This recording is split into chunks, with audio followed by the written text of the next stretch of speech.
Hey, Terry. Cliff, great to see you. Good to see you. Hey, Cliff, in the DA's office and in the DA's race here, issues about crime rate. Everybody's got statistics and whatever else.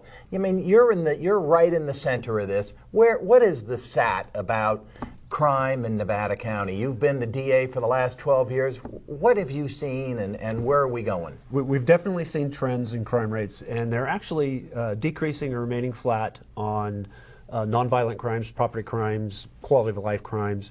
Violent crime actually we're one of 9 counties in California that saw a decrease in 2016, which is the last full year of statistics that we have from the Department of Justice.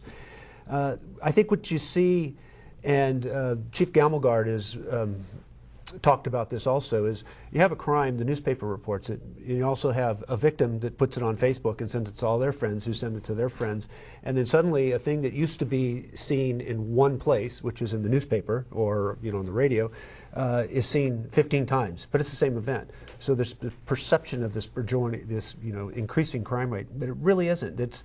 And the other way that the crime rate have changed in Nevada County is it's become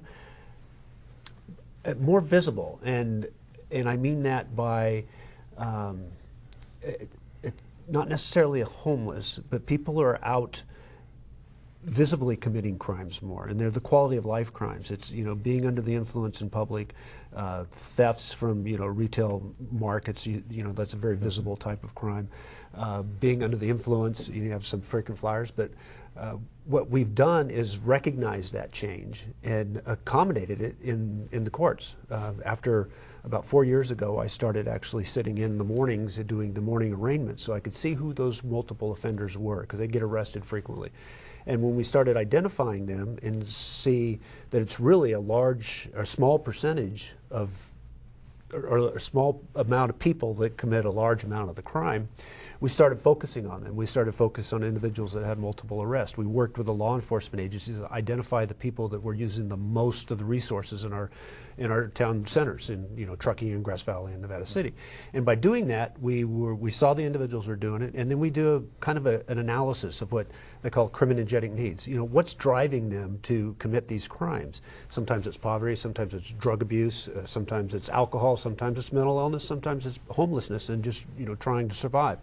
And so once you can identify what the cause is, then we fashion our resolutions in these criminal cases to attack that cause. So we say, this guy's offended many times, you go to jail for 120, 180, 270 days, unless you want to go to a treatment program. So we accomplish it one way or the other. If they're not ready to be rehabilitated or get reintegrated into the community, we'll put them in jail for as long as we can. Okay. But it gets them off the street and out of the back of a police car. We all hear about gang violence and all. Talk about for a minute here, are there gangs, and is there an infiltration coming from Sacramento or wherever, or is this just more hyperbole? It's not hyperbole. It's something we need to pay attention to, and we do. We've trained our law enforcement agencies, detectives in my units, and the other law enforcement agencies have gone to trainings to recognize gangs, and we're starting to see little influxes into the Nevada County. Some on the east side from up in Reno area coming into Truckee, some on this side coming up from Sacramento or Roseville area, or even Yuba City where there's or Sutter County or Yuba County where there's a pretty significant gang problem. But we haven't had any real gang get a toehold here, and it's because we're proactive with them. In the last years, I've only prosecuted probably 2 cases with what's called a gang enhancement, where you can enhance the penalty because they're a member of an actual gang. And so there just isn't a lot of gang violence in Nevada County.